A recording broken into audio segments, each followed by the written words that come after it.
Good afternoon, and thank you for joining us. I'm John Vallant, the Director of the Brown Center on Education Policy at the Brookings Institution. We're here today at a pivotal moment in American history. This is, of course, the second day of Donald Trump's second term in office. It's a time of great hope for many Americans and a time of great concern for many others. It's also a pivotal moment for the U.S. Department of Education. The department has found itself in the crosshairs of the incoming administration, which has raised questions about what role a federal Department of Education should play and whether it should exist at all. We are delighted to hear this afternoon from three panelists who understand the Department of Education as well as anyone, from their time leading that department as U.S. Education Secretaries. Margaret Spellings was the 8th U.S. Education Secretary, having served during the presidency of George W. Bush. Secretary Spellings is now the president and CEO of the Bipartisan Policy Center, a think tank here in D.C. Arne Duncan was the 9th U.S. Secretary of Education, having served during the presidency of Barack Obama. Secretary Duncan is a founder and managing director of Chicago Cred, a nonprofit organization that works to prevent gun violence in Chicago. John King Jr. was the 10th U.S. Secretary of Education, also having served during the presidency of Barack Obama. Secretary King is now Chancellor King, as he currently serves as the Chancellor of the State University of New York system. In just a moment, I will hand off to my colleague Mike Hansen, who is a senior fellow in the Brown Center here at Brookings. Mike will be moderating today's discussion. Before I do, I'll encourage those watching live to submit questions for our guests. You can submit those questions via email at events@brookings.edu or via X at Brookings.gov using the hashtag Department of Ed. That email address and hashtag also appear on the event webpage. And with that, thank you again, and I will hand it over to Mike.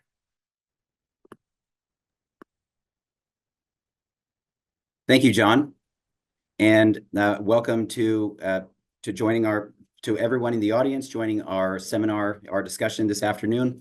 And thank you to our three former secretaries. I'm glad to have you with us today. Let's just jump right in. With President Trump inaugurated just yesterday, I'm curious what's on your minds regarding education policy and regarding the department as you look to the next 4 years. Why don't we just go down the row from Secretary Spellings to Secretary Duncan, then to Secretary King quickly. All right, thank you very much, and thanks to Brookings for hosting this very topical discussion. Well, I'm sure like my friends and colleagues, John and Arne, obviously we're watching with interest the calls once again to abolish the Department of Education. My former boss was a Republican who famously was not for that. But this is kind of an old saw that has been around for a long time. And obviously there's, maybe more seriousness around it this time as we think about slicing and dicing and relitigating the federal role. And I think that's an appropriate conversation. I mean, we ought to do that. That's why in state government, we've sunset state agencies, and that's why we have reauthorization so we can update laws and update congressional prerogatives and so forth. So I think there'll be some surgery. Do I look for Pell Grants or Title I or IDEA to be abolished? No, I do not. I mean, those programs might be tweaked or relocated, so be it. And that's going to be the debate this year. Thank you. Secretary Duncan. Unfortunately, we'll probably find us on radical green on most issues here, so we'll see. But Trump saying he's going to get rid of the Department of Education is like Trump saying he's going to build a wall and get Mexico to pay for it. It's just stuff he says. No one ever seems to hold him accountable for lies, false promises, but that's what's going to happen. There's been one really interesting development. I just want to put on the table. We can talk about it. Obviously, Linda McMahon got the job. Let's be real honest here, because she's a major donor. And usually those kind of rewards, those fruits go to like Ambassador Luxembourg or something. So it's a little concerning, but frankly, her appointment to me is much less concerning than other folks who are vying for the job. The Moms for Liberty people, the Oklahoma superintendent is crazy. They desperately wanted it, and I was very happy they did not get it. And I was just trying to be honest here. And then very, very interestingly, her appointment for Deputy Secretary of Education, Penny Schwinn, she's a serious person. She's smart. She cares about kids. So I am concerned about lots and lots and lots of things with the Trump administration. But today, I'm a little less concerned on the education side and want to go so far as to say maybe a tiny bit hopeful that they could do some positive things for kids and not waste time trying to abolish something that's never going to happen. Thank you, Secretary Duncan. Secretary King? As always, I agree with Margaret and Arne, and I would just add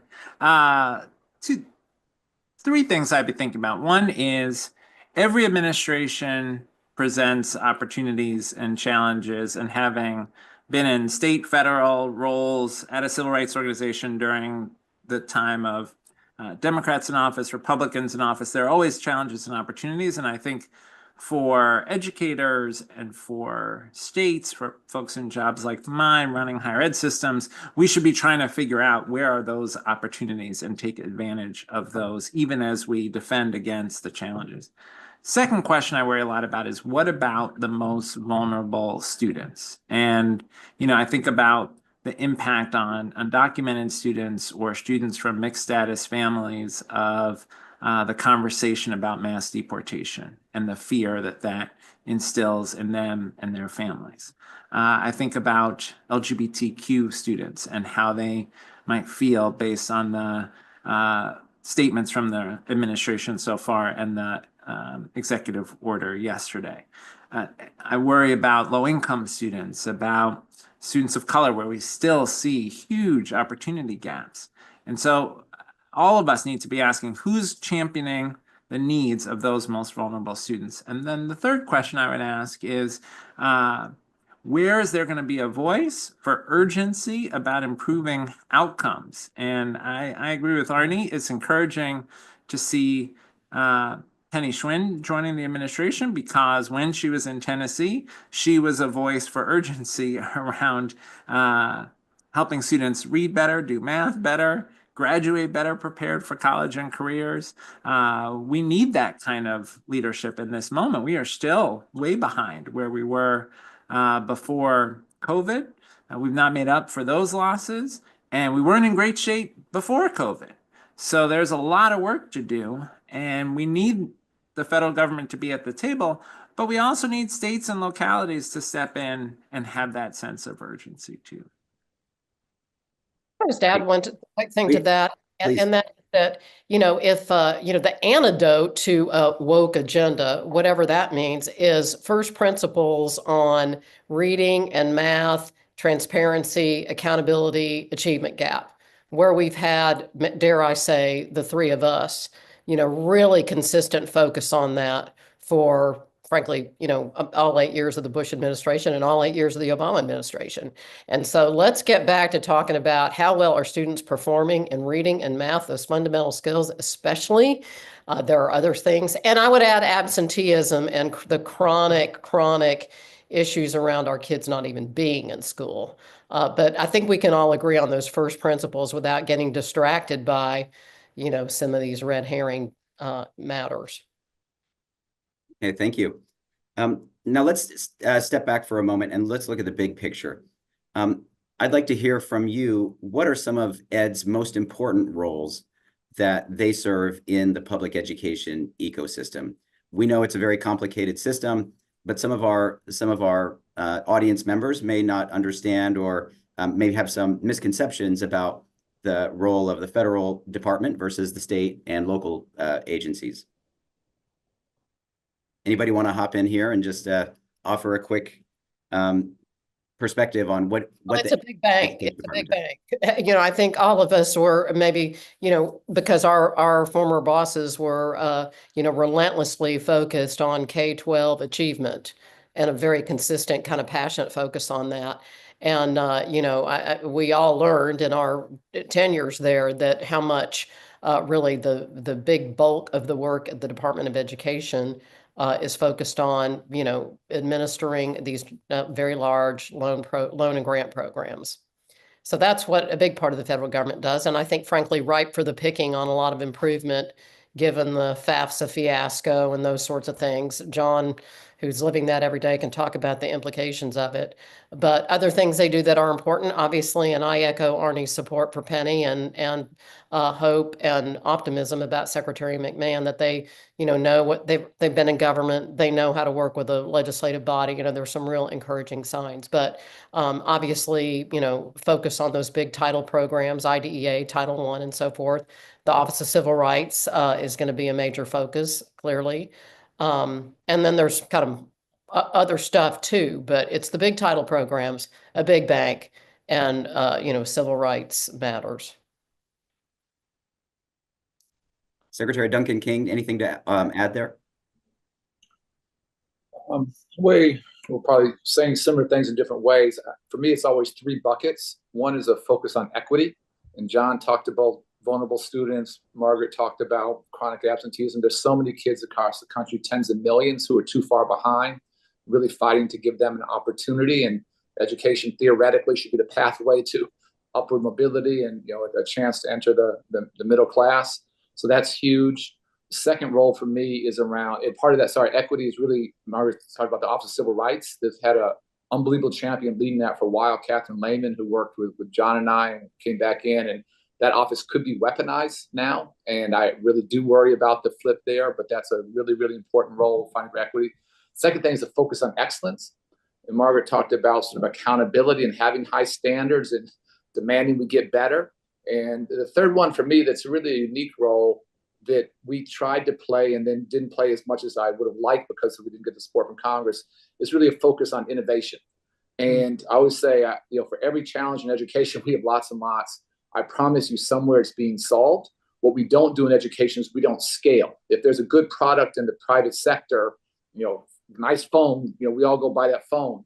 But someone who knows how to really close achievement gaps and give English language learners a chance and give special needs students a chance, we don't scale what works. And I think that the U.S. Department of Education is uniquely positioned to scale what works. So those three things, for me, those three buckets: equity, excellence, and a focus on innovation and scaling what's effective, not what the president thinks, not what I think or any of us think. Show evidence of what's going on well in real communities to close gaps, reduce dropout rates, increase college completion, and let's do a lot more of that, whatever that it might be. Great, thank you. I think Arne and Margaret did a great job describing the levers. The one thing I would add is that I do think the secretary has a bully pulpit, the ability to focus public attention. And, I think Secretary Cardona, when he came into office, many schools were still closed. There was a real sense of uncertainty about, could we get back to school?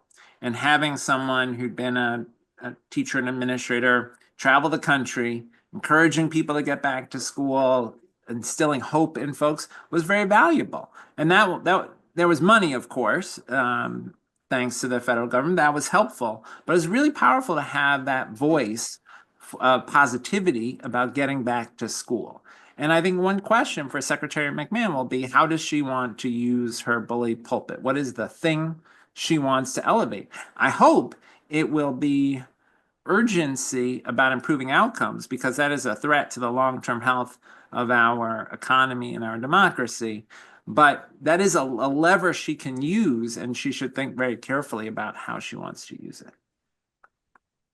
One thing I expect her to talk a lot about, given her background and work at SBA and at AFPI and so forth, is workforce and community colleges and apprenticeships. And I think that's a place where we can find common cause, absolutely, with the Congress. And I see my colleagues nodding their heads. And frankly, the Biden administration did a lot on that as well. So there's a some draft around workforce. Okay, great. Thank you. Let me share a data point. According to a Pew Research poll published in August of 2024, public approval of the Department of Education was basically split 44% unfavorable, 43% favorable, and partisan leaning was an important factor in that support. And among 16 federal agencies, the Department of Ed was third from the bottom, so it was a pretty low showing. Peggy Orkowski asks, why do you suppose that Ed is not so well liked among many Americans right now? Well, I think we've had, somebody with a big microphone, whooping on it for a while. And it's the kind of a dog that's easy to kick. I guess I would ask the 44% of the people that had an unfavorable opinion what they thought about Title IX or Pell Grants or IDEA or Title I funding or, if the supports for states to run their departments of education and to administer accountability systems. So it's more to me about what is the work that they do as opposed to the building in Washington.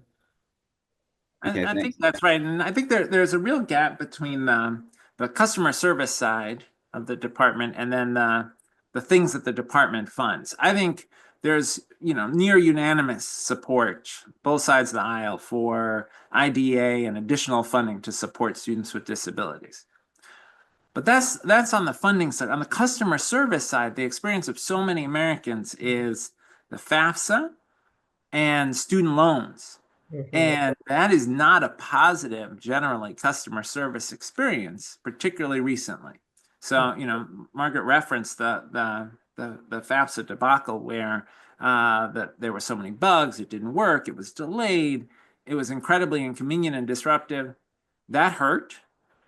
I would say people, when they call their student loan servicer and they get bad information, when they thought they were getting a income-based repayment, but actually their interest was piling up and their debt was getting bigger and they didn't realize it, those kinds of things make people resentful and angry. So it's not a very good look. Well, one thing I hope Secretary McMahon will do, and she has a business background, is really try to work with Congress to figure out how do we have the right resources, staffing, procurement system at federal student aid so that we can make that experience better for Americans.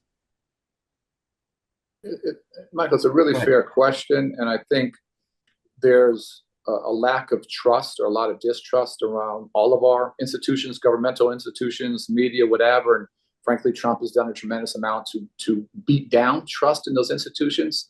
But I think what people sort of crave more than anything is authenticity and honesty. And I think the way to rebuild that trust is to tell the truth. Tell the truth about student performance. Tell the truth about where we rank, internationally. Tell the truth about where we want to go.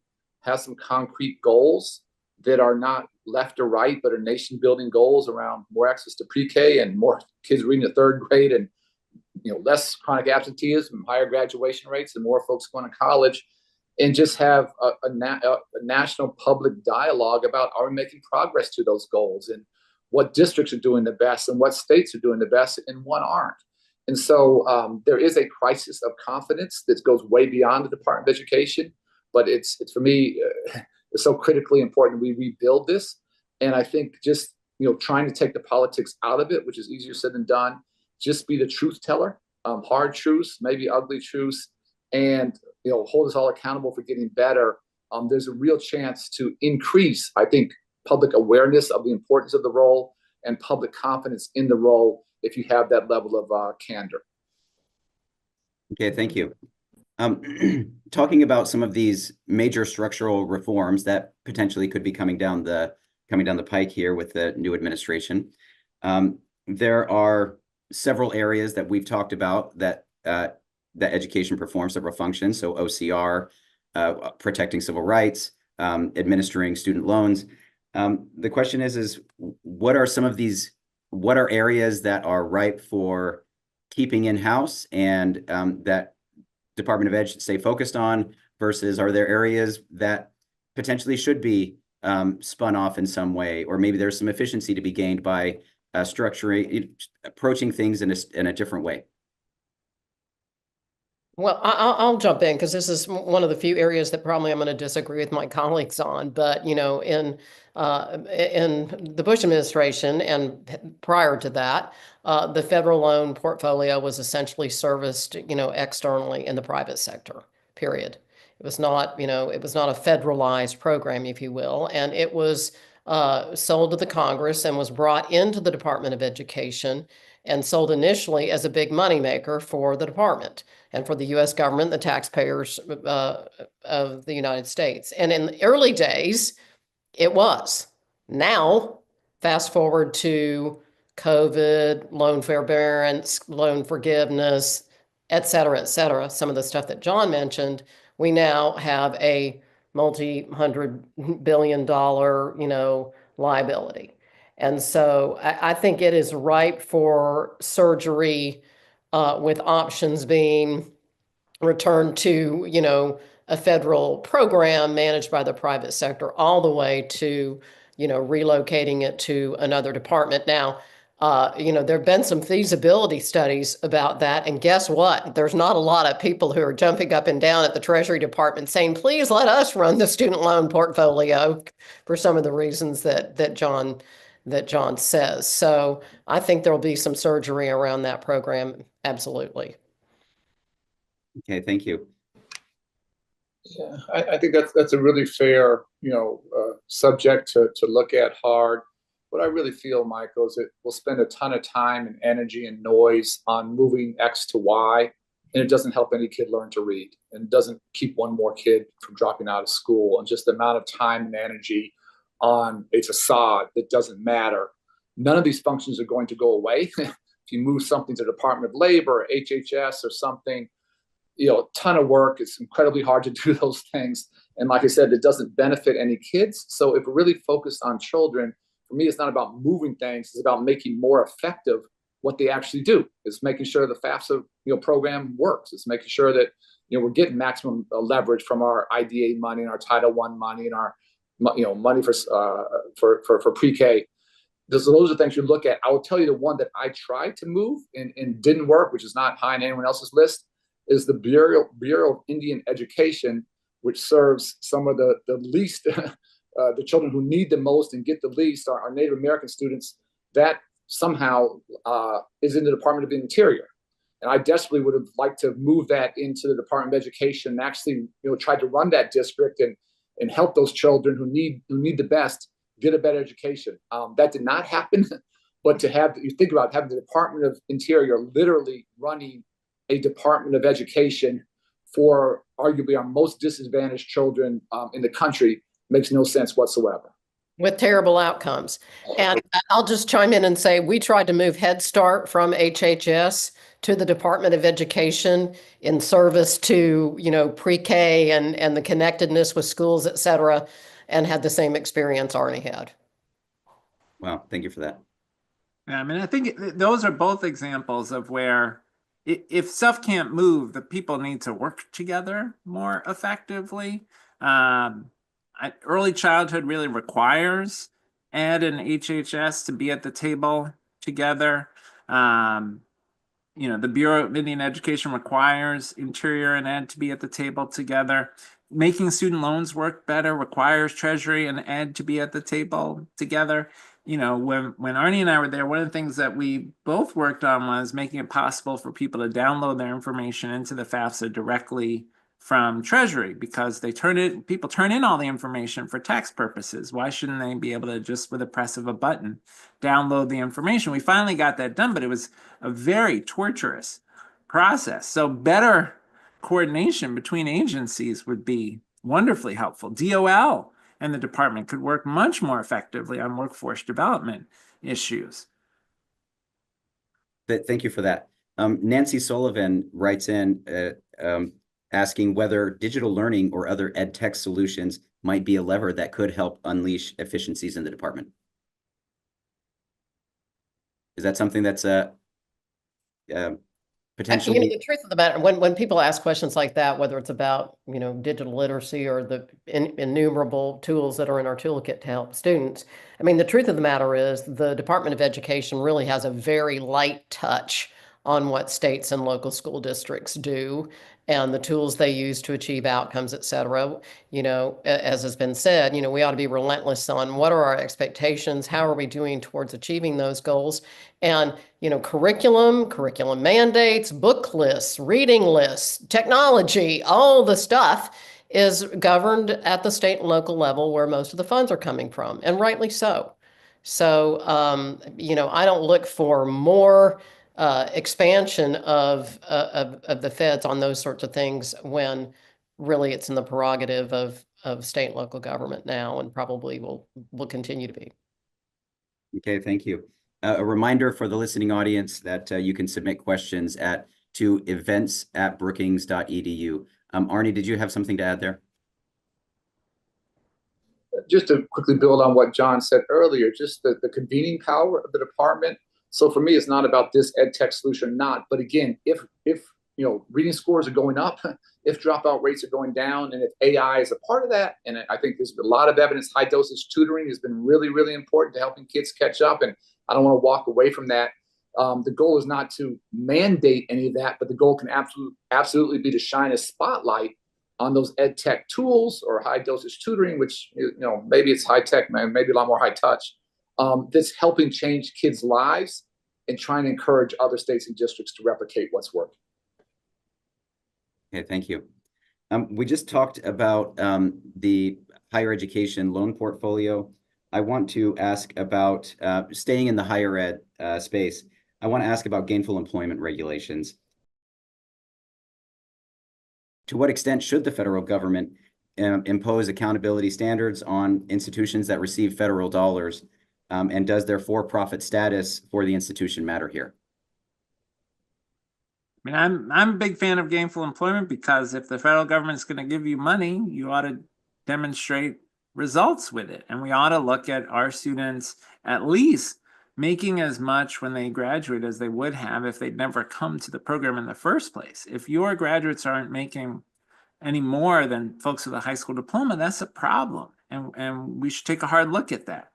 And, the gainful employment regs are focused on career programs, which could be for-profit or nonprofit or public.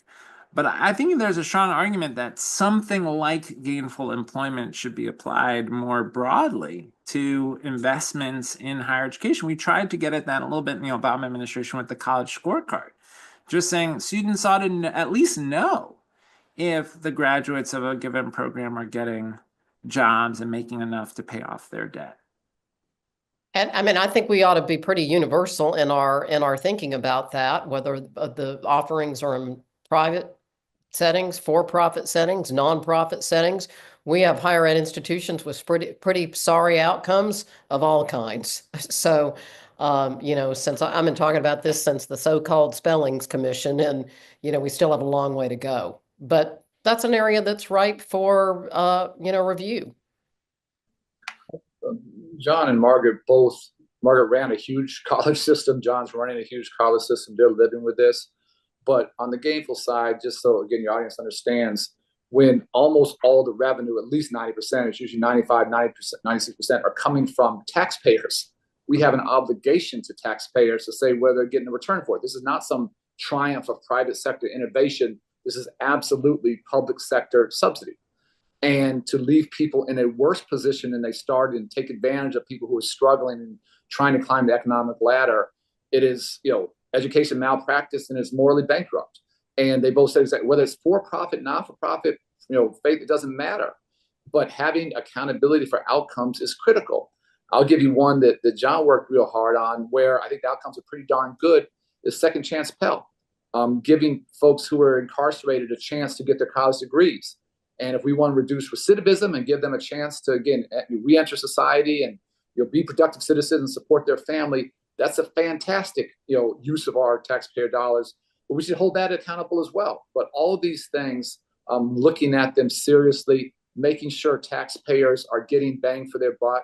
Going back to your original question about low confidence in the Department of Education, if we had that kind of transparency, if we had the kind of scorecard that John talked about and had those public conversations that might be both amazing and tough, I think that'd go a long way to restoring confidence in the US DOE. Great, thank you. We have a question that just came in.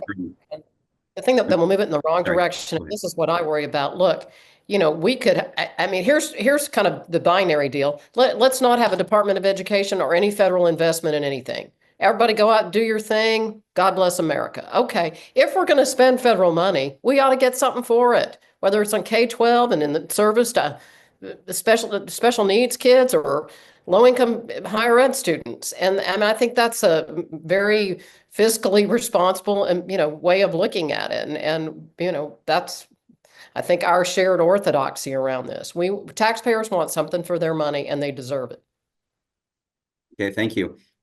Staying on higher ed just a little bit longer, here's a question from Zach Montague of the New York Times. Do you foresee a risk of the department getting pulled into culture war fights with policies like tweaking college accreditation to punish specific institutions or launching frivolous OCR investigations? I'll speak myself. I'm 100% worried about that. I said it earlier. I'm worried about OCR. I think has done an amazing job of fighting for the most vulnerable students. And I could give you some horrific horror stories of where students have been violated and traumatized in the worst imaginable ways. And district and states look the other way. And OCR is like the court of last resort to try and get some sense of justice. And if somehow that's flipped, and again, I'm just always honest, my strong feeling during Trump's first term that what he tried to do was attack the vulnerable and protect the powerful. I think the Department of Education sort of has the opposite role to support the vulnerable and give them a chance and not just protect the powerful, hold everyone accountable. And if somehow OCR is weaponized or the accreditation bodies are weaponized on just issues that have nothing to do with anything, it's tremendously destructive and a huge waste of time and energy. And we have to try and be educating our way to a better economy. That's got to be the focus. I agree completely with Arne. And then one thing I would add is I don't worry about the idea that we should improve the work of the accreditors. We should. We just shouldn't weaponize it with the culture wars distractions. We should be asking, why is it that accreditors continue to accredit institutions that fail their students, where the students graduate with meaningless credentials and can't get good jobs? We should fix that about accreditors, but we should not end up with accreditors being deputized into some campaign against diversity, equity, inclusion, and so forth. I would just add, one thing, and I think we're seeing, obviously, we were all, so our service was, many years ago. But when we see, issues around anti-Semitism and those sorts of things that have been troubling to us all, I mean, that there is a role. And so are there people that are more interested on the right often in some of those things? Yeah. And I mean, again, there is that right and proper role that's rightly calibrated. I would just say on the other matters, I mean, states are, taking those issues up, DEI and DEI offices and whatnot, and many of them have been on the, state law books for, a couple of years now. So, I mean, I think that's happening with or without the Federal Department of Education, and we need to stick to our knitting at the federal level. Okay, thank you. So let's we've shifted now to OCR and protecting civil rights. How would you assess OCR's ability to fulfill its responsibilities in protecting civil rights? Do you see it as using its authority well, or do you see it as hamstrung? Do you see it as overreaching? My own experience is all of the above. Can you elaborate just a bit? Well, I mean, I think, Arne talked about some of the horror stories. I mean, it's it's very case dependent. Sometimes you see things that you think, well, that seems like overreach. And other times you think, oh my gosh, how did this go on for so long? And so there's not a one size fits all answer to that. It depends. Okay. I mean, that was my experience. One thing, I agree with Margaret on that. I think to Margaret's point about anti-Semitism, I think OCR in the last year has done really important work, holding institutions accountable for making sure that they keep students safe, that they protect Jewish students' ability to have a positive educational experience, even as they protect the free speech rights of students to critique public policy matters. So I think OCR has done a good job there. I think one thing that has gotten in the way for OCR over the last decade or more is that because Congress can't come to agreement on hard things, OCR ends up operating in a kind of ambiguous role. And I hope one day we can get back to constructive, bipartisan legislating so that we have greater clarity. Because I think what's happened for institutions is, take Title IX. It means one thing if one party is in office, it means something else if a different party is in office. There was one point earlier this year, because of litigation, campuses were being told, depending on when an incident occurred, different rules had to be enforced. That's incredibly difficult and distracting from the core work. And so I do hope one day Congress can settle some of these things and allow OCR to do its enforcement role, not operate in ambiguity. Gosh, John, I so agree with that. I mean, universities are just get whiplash trying to keep up with it all. I mean, during, my day was in the aftermath of the Duke soccer players, lacrosse players. And I mean, we were there, then we're there, it's just, and it's really difficult to try to, steady the ship along the way. Yeah, I'm probably admittedly biased, but I think Catherine Lehman has been just an unbelievable champion for civil rights, who served in the Obama administration and the Biden administration. Her having to leave her job now, I think, is a real loss for vulnerable kids around the country. I just want to, Michael, sort of broaden this. It's one thing to say there's obviously must be a good talking point, states' rights. I get all that. We have to sort of remember why we need a federal role. Needed federal role to integrate schools in Little Rock, Arkansas. We needed a federal role to make sure that kids with disabilities actually had a right to go to public schools. For a long time, they didn't. And there are so many states that do not act in good faith for kids. And if we think of education as a national imperative, just to say, let states do their thing, some places that works well for students, and many places it does not work well for students. And so I just, in a larger context, want your audience to understand that if we had 50 good actors out there, I'd be right there saying, let's do something different. But we are so far from that, and we can give you so many examples of states and districts working absolutely destructively, actively hurting kids in their districts and states, where the U.S. Department of Education had to step in. That's the context that has not changed, and is frankly more true today, probably than any time going back to the 60s. Thank you for that. In recent elections, we've heard a lot of debate about Title I, special education funding, other compensatory kinds of funding, especially coming into the new administration. What changes, if any, should be made to the way that this funding is administered? Should it be gone? We've talked about a block grant, or the Trump administration has talked about going to a block grant or a similar kind of arrangement. Is this something that is ripe for reform? It essentially almost does function as a block grant. I don't even know. I want somebody to explain that to me. These are gigantic title programs that go to states who siphon off part of those resources to fund their state agencies, PS. So if those resources go away, then, the taxpayers of the state will have to fill in the blanks. But anyway, and they administer those programs that are formula driven to low-income schools, largely in urban areas. So I don't know what is really meant by that, and I'd love to learn more. Amen. They are basically already block grants. Trump wouldn't know what a block grant is or means, or whatever. That's just a talking point. I would actually be a little contrarian. I would argue the other side. We probably need more accountability for how these resources are being used for poor kids, Title I, IDA, special needs. When we haven't talked about is money for professional development, which is a couple $2 billion. I always thought that was maybe I had no clue whether that was helping anyone improve their practice or not. That was money I felt the most queasy about, or the least comfortable or confident going out to the public saying we're actually improving practice or getting better results because of our PD for teachers. And so I would argue the opposite, that we need greater accountability. These are billions of dollars, and again, taxpayers, all of us on this call, all of our money going into that.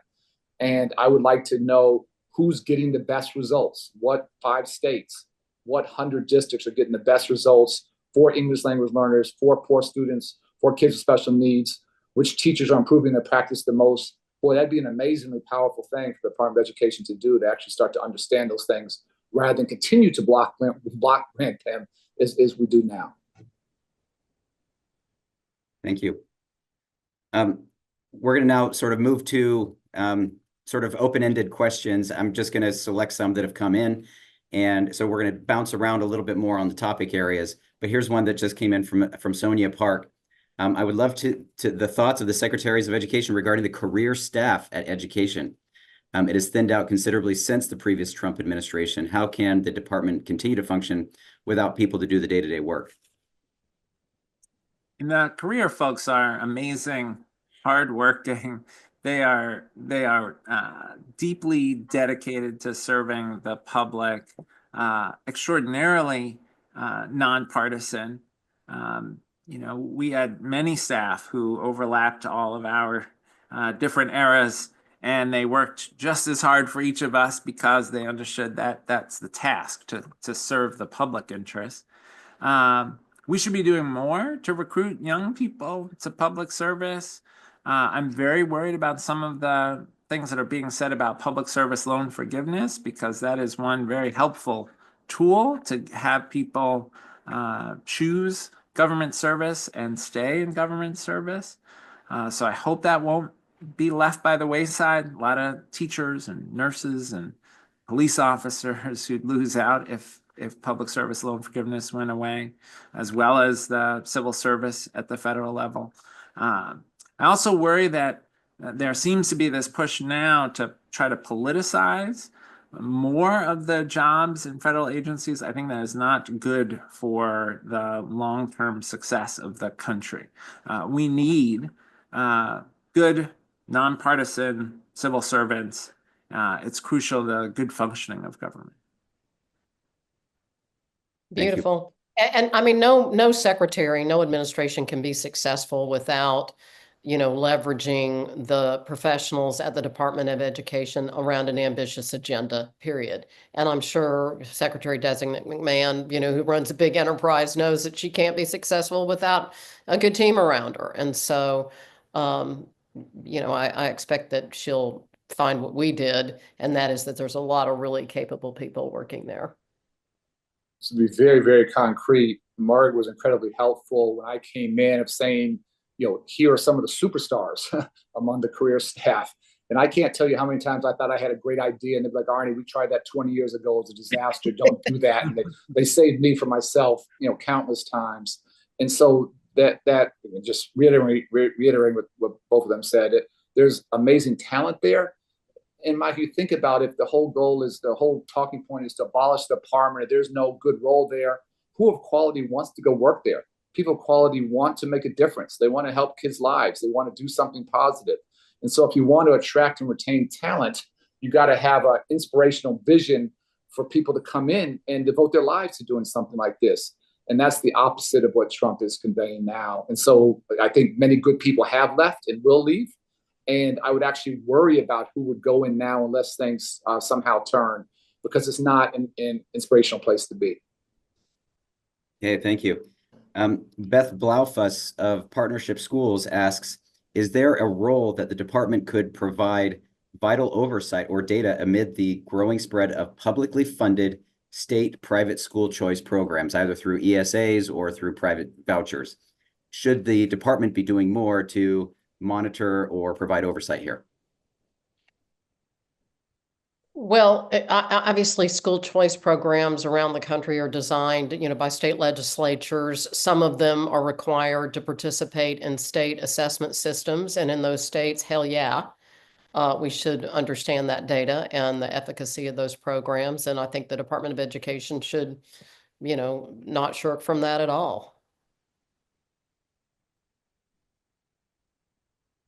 Secretary King or Duncan, anything to add? If not, I can move on to the next question. I think we should be agnostic on the delivery, the mechanism, and be very clear on the outcomes. And so whether it's traditional public schools, whether it's charter schools, whether they're using that money to go someplace else. And the one place where we did it is we had accountability for the voucher system in DC. I looked very, very carefully at the data, and the data, frankly, wasn't any good. Those kids weren't doing well, and that was pretty instructive. And again, in states, Betsy DeVos's home state of Michigan, where there's a huge choice program, but there's no accountability, and the outcomes are very poor. And you look at Massachusetts, has had high accountability on their charter system, and they've had fantastic charters. And John King was, part of that movement. And so for me, it's just, it's just a constant theme of just let's be clear about results. Let's be clear on accountability, and the department can play a huge role on that, regardless of what the type of school might be. I think that's right. The one thing I would say, in addition to looking at the outcomes, I am very worried about places around the country where voucher programs are being used to resegregate schools. And so part of the outcome, the transparency needs to be about who's served. Are students of color being served? Are students with disabilities being served? We've got to watch that very carefully. There's a very ugly history around segregation academies during the post-Brown era, and we should not allow vouchers to be a way to reinvigorate the segregation academies. Okay, thank you. Here's a question that came in from Ava Schuler. Given the executive order signed by President Trump yesterday, what do you think the future holds for DACA and undocumented students, or even the citizen students of undocumented parents? Who knows? I mean, yeah. I'll just say I'm desperately worried that it's not. I think there are a lot of kids who are undocumented just because of the fear their parents are going to stop sending them to school. And we need to track that. Margaret talked about the chronic absenteeism, which is devastating. In places like Chicago, it's literally 40%. It's unimaginable. People come back to school part-time post-COVID. But if a whole bunch of kids where their only chance in life is to get a great education, if somehow because of the fear and the hatred, their parents decide to keep them safe and not send them to school, devastating consequences. I do know there are some Latino business leaders who are pushing hard for DACA to have a path to citizenship and to trying to do something there. Folks that supported Trump, whether he'll pay any attention to them, I don't know, but they're working hard to counter what could be pretty catastrophic. I met with a group of DACA students here before the election, and the level of fear, I can't even tell you. It's beyond heartbreaking. These are unbelievable kids, and they were terrified at the thought of Trump becoming president. Now, tragically, that's the reality. He has said some positive things about Dreamers. And when I think about my, home state of Texas with, 1,100 miles of border, and we in Texas have in-state tuition for foreign national students that are resident. And so how do these things, line up? So, I mean, I hope that the Congress and the administration will really hear these heartrending stories. I too, like Arne, as John has, at UNC, obviously these amazing kids who, through no doing of their own are, many of them don't speak Spanish or whatever their native language is. I mean, I this may sound naive, but I still think there is a bipartisan majority that would do the right thing for Dreamers in Congress. And the question is, will people have the courage of their convictions to say what they would say in private, in public? And will the new president and the congressional leadership be willing to take a bipartisan approach on any immigration issue? But if there was that willingness, I think you could get a coalition of folks to put the DACA protections into law, create a pathway to citizenship for DACA students. When those students describe their story, many of them have no experience at all with the home country of their family. They're American, and they're, in many cases, thriving in our institutions of higher education. We should be thrilled that they're a part of America's future. And I think we could get there if there's the willingness to try. Mark, can you take 1 second, just explain how you got in-state tuition in Texas, because that's sort of counterintuitive and that's a huge deal. Just how did that happen in such a red state? Utah is one. It's a surprising handful of states that just as a practical reality of, your workforce. When I think about a place like El Paso or South Texas or, anyway, just And it's been on the books for a really long time. And it's been more threatened of late. But yeah, so, I mean, long before I got in state government, it was on the books.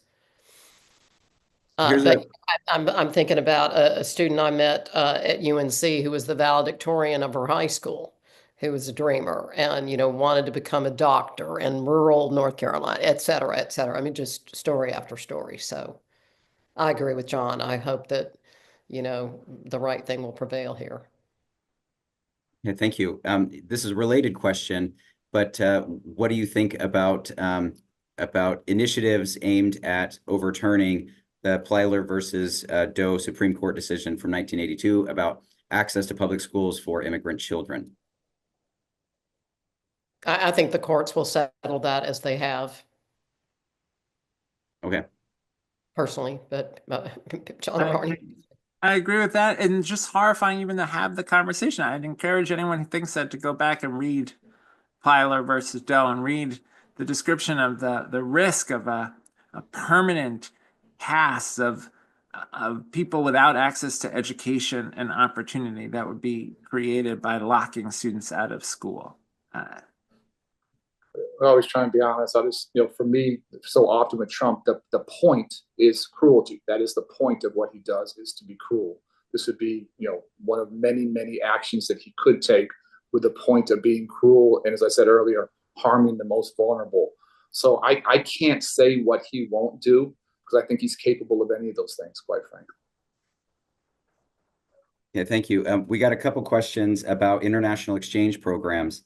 What do you expect will happen with university students studying in the U.S. on F-1 visas, or what about the future of exchanges under the Fulbright-Hays Act or related programs? John, that's for you. Look, I think there's a big tension that we've already seen play out in the coalition that supported the president, with some people recognizing how essential international students, immigrants are to the success of the American economy, and other people in denial around that. I would like to think that the business community will work with higher education to make sure that we preserve those opportunities. I do think, given some of the national security concerns about China, I would expect more constraints on the ability of Chinese students, Chinese academics to engage, particularly in high-tech areas, with American higher ed institutions. But beyond that, I'd like to think there's a bipartisan consensus possible that we want to be the place that the best talent in the world comes.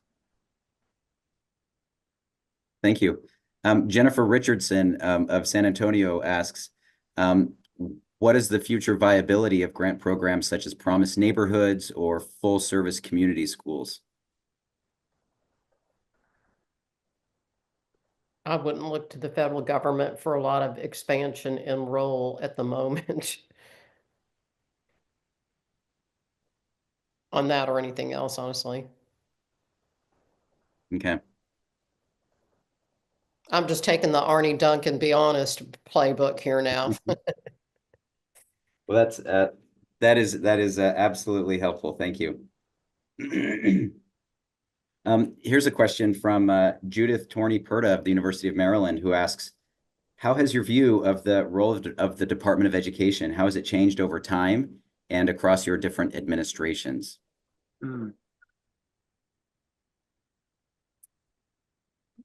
Arne, really good question. You start, ladies first. I'll follow you. Go first. Age before beauty.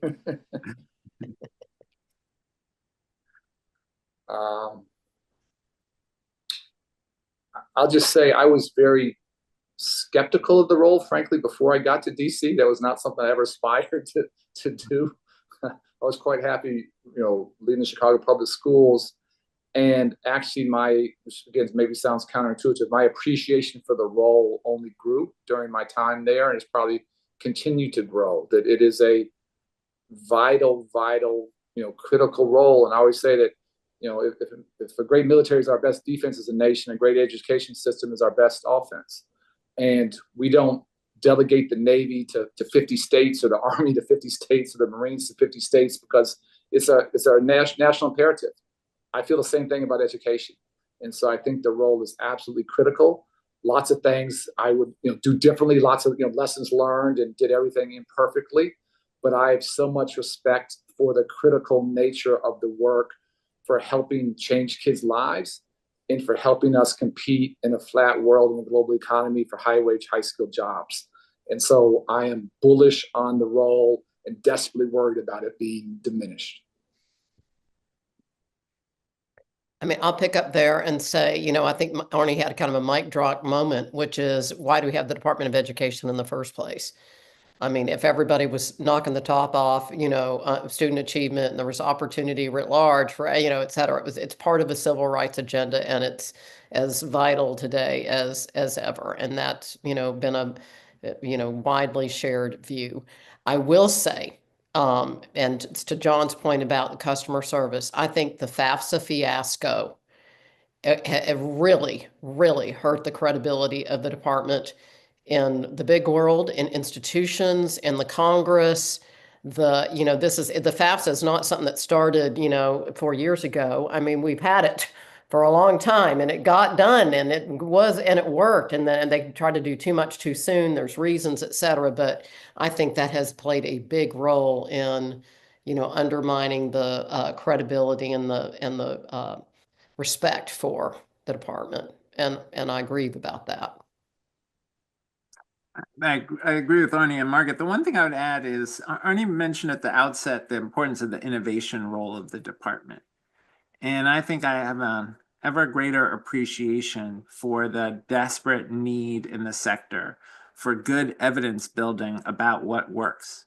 Like we need a lot more IES in this world. We need a lot more rigorous analysis of what interventions are working, whether it's the K-12 level or at the higher ed level, much more attention on questions of scalability, right? Just because the thing worked in one place doesn't mean it's going to scale easily, and we ought to be able to have an honest conversation when it doesn't scale effectively.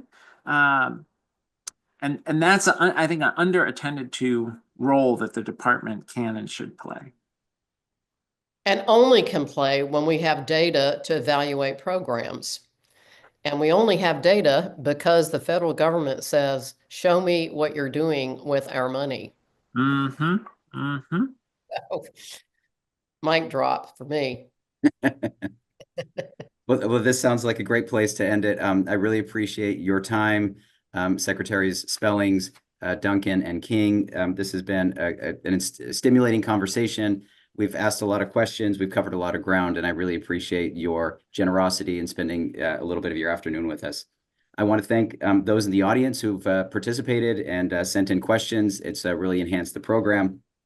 Also, I want to thank those colleagues here at Brookings that have helped to put this on: Krista Lanning, Christopher Watson, Catalina Navarro, Kayla Epps, Ed Berkey, Tara Molson, Antonio Sadapur, and Adele Patton.